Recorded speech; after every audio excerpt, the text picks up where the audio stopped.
Ça fait 4 semaines qu'on attend la prochaine vidéo sur l'excuse de l'ignorance dans le shirk. De la même manière, ça fait plus de 4 mois que l'on attend que Cheikh Raslan se réfute dans le sujet du jugement avec autre que la loi d'Allah Azza wa Jal.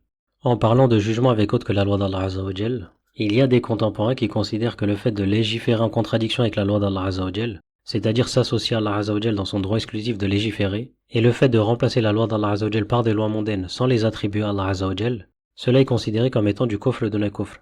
Et donc maintenant, si une personne vient avec la même position que parole et acte dans ce sujet-là, c'est-à-dire je viens avec une position objective dans le sujet du jugement avec autre que la loi d'Allah Azza wa Jal, je veux simplement mettre en avant la divergence contemporaine dans ce sujet sans faire prédominer un avis, car des savants plus compétents que nous ont divergé sur ce sujet-là.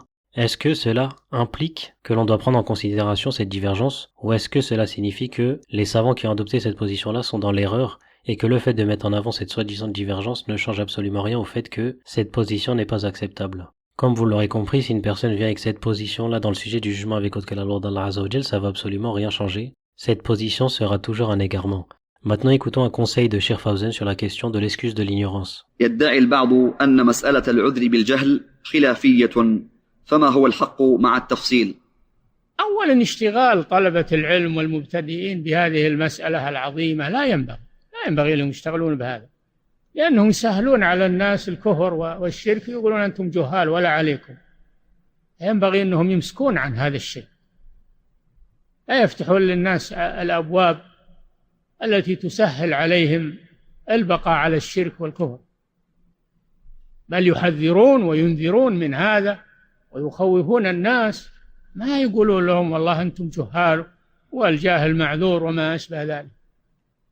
هذه مسألة خطيرة لا ينبغي الدخول فيها إلا لأهل الاختصاص وأهل العلم، وأما الطلبة والمبتدئون لا يجوز لهم الدخول والخوض في مسألة العذر بالجهل. هذه تحتاج إلى تحرير وإلى شروط وضوابط لا يعرفها إلا خواص العلماء. نعم. Vous n'avez pas remarqué que les gens prennent vraiment cette question-là à la légère. Vous avez même l'impression que associer Allah Azza wa Jal n'est plus un annulatif de l'islam. C'est devenu un péché majeur sous la mécréance. Maintenant, regardons un certain nombre de preuves textuelles concernant celui qui fait du shirk. Allah Azza wa Jal dit « Je n'ai créé les djinns et les hommes que pour qu'ils m'adorent. Le sens étant pour qu'ils me connaissent et m'unifient dans l'adoration. » Et comme vous le savez certainement, la parole La ilaha illallah est très lourde sur la balance. Je te conseille La ilaha illallah car certes, si les cieux et la terre formaient un anneau, la parole La ilaha illallah pourrait briser cet anneau. Et s'ils étaient chacun sur un plateau de la balance, donc d'un côté les cieux et la terre, et de l'autre la parole La ilaha illallah, alors La ilaha illallah l'emporterait. Donc encore une fois, ne négligez pas la parole du tawhid, et le fait d'unifier Allah Azza wa Jal dans l'adoration, d'étudier le tawhid, et ce qui s'y oppose, l'association, la mécréance et l'hypocrisie. Et lorsque Luqman dit à son fils tout en l'exhortant, « Ô mon fils, ne donne pas d'associer à Allah Azza wa Jal, car l'association à Allah Azza wa Jal est vraiment une injustice énorme. » Et pourquoi c'est une injustice? Abdullah ibn Mas'ud radiyallahu anhu a demandé au messager sallallahu alayhi wa sallam quel est le péché le plus grave auprès d'Allah Azza wa Jal. Il répondit que tu donnes à Allah Azza wa Jal un égal alors que c'est lui qui t'a créé. Maintenant, si l'on regarde l'explication, le plus grave d'entre eux est le polythéisme majeur qui est le fait d'établir à Allah Azza wa Jal un semblable ou un égal dans sa divinité, sa seigneurie ou ses noms et attributs.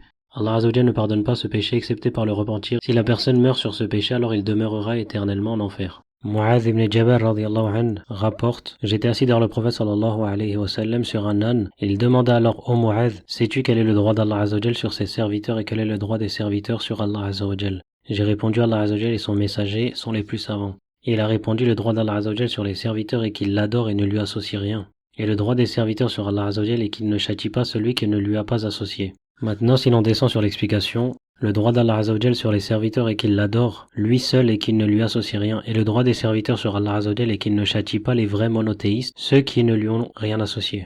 Donc, comme vous l'aurez compris, celui qui est associé à Allah Azza wa Jal ne peut pas prétendre à ce droit de ne pas être châtié. Et comme dit Allah Azza wa Jal, certes Allah Azza wa Jal ne pardonne pas qu'on lui donne des associés, à part cela il pardonne à qui il veut. Quiconque donne des associés à Allah Azza wa Jal s'égare très loin dans l'égarement. De plus, quiconque associe à Allah Azza wa Jal d'autres divinités, Allah Azza wa Jal lui interdit le paradis et son refuge sera le feu, et pour les injustes, pas de secoureur. En effet, il t'a été révélé ainsi qu'à ceux qui t'ont précédé, si tu donnes des associés à Allah Azza wa Jal, ton œuvre sera certes vaine et tu seras très certainement du nombre des perdants. Les perdants sont ceux qui iront éternellement en enfer.